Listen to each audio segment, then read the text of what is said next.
And these three initiatives sort of reflect our thinking on what musicians need today, besides great software for creating, producing, and performing. So let me get right into the first topic here, and this is all about the tactile aspects of music making. So, Ableton Live is known as the sequencer that you can play like an instrument.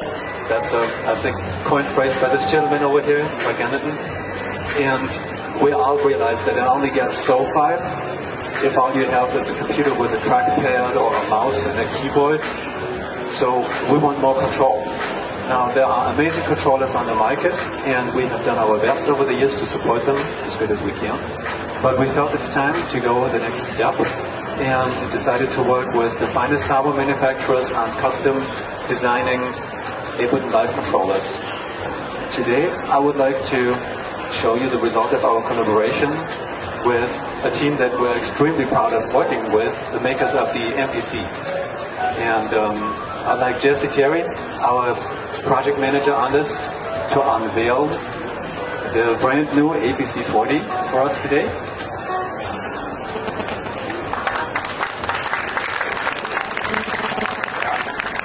And Houston, would you be so kind and give us a quick tour? Here we go. We're gonna rock right into the APC40. Really honored to show this. We've been working on this for a while, and we're gonna debut it now. The best way to do that is just fire things off. But let me tell you something. I'm gonna untether myself from the computer, which is all part of this tactile surface with the APC40. We've got an 8x5 tactile interface here, working strictly with the session view. So I'm gonna go ahead and bring up a visual down here in the lower right, so you can kind of keep an eye on my hands, what's happening down here in the lower right, but also watch what's happening up in the APC, and I'm going to guide you through it on this quick demo. So I'm going to go ahead, as you can see, as I move my grid around, you can see that we're lined up with the appropriate buttons as we're moving across. Let's go ahead and launch scene 1.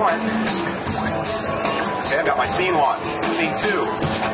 Alright, so we're just kind of moving down our scenes. Number 3. Alright, I've also got full fader control. Bring these down, bring back up, fade across. Okay, let's go back up to scene 1. Now let's go ahead and introduce some other clips independently of that scene. Let's move down a little bit. Here we go. So what if we want to scroll down past the first 5 scenes? It's really easy to do. We'll take my bank select, keep an eye on this red boundary that you see here up on the Live8. Here we go. Now I'm going to do some real-time playability. Right, so apply that in. Maybe go back up, holding that down. Launch another scene. Alright, you see everything's working, tactile, tethered away. I haven't touched the mouse, I haven't touched the keyboard. It's a great way to work. Let's talk a little bit more about some of the other parameters inside the APC very quickly. I can also stop clips for each individual track. Go back, launch another scene. Let's go down a little bit further. I've got the track selection. So now I'm just moving from left to right. Down my tracks. Great. I've also got mutes. Here we go. Back in. Alright, I've also got the ability to arm the tracks as well. Here we go. Arm in, arm out, and of course solo. I can multi-solo as well. Here we go. Another exciting feature inside is I've also got the crossfader availability. So let me move up the window here. You can see right down here. We've got our crossfader. I've already set it up. Go back up, bank back up to scene number 1, fire it off, bring that crossfader across, working in real time again. Tactile surface, having all that technology in front of me to control my set, whether I'm in the studio or I'm on stage. I've got a nice visual, able to go around and say, okay, great. Now I'm working with scene 7 through 11, where I want to go back up. I can also work left to right. See, I've got several tracks playing, more than just the 10. I can also hold down shift and just move down one at a time as well. So, let's talk a little bit about our macro controls. Okay, let's scroll back down. Remember we had these scenes that we were firing on, individual clips. I'm going to go ahead and select that track. Now I'm going to actually open up detail view. You see I've got auto filter. Again, I haven't touched the mouse or the keyboard. I've got auto filter on the pad effects track. So now I'm taking macro node number 1, controlling the frequency, macro node number 2, controlling that register. In real time, I'll go back up to scene number 2. There we go. Crossfader. The device control, macro controllability for all my devices working from left to right per track.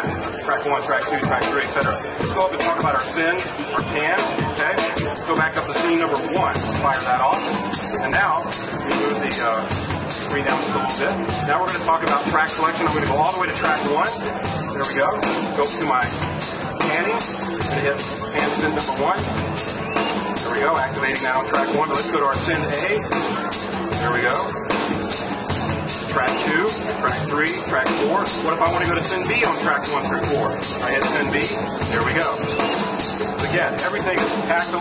We're working directly with the session view, both visually and production-wise, all in real time.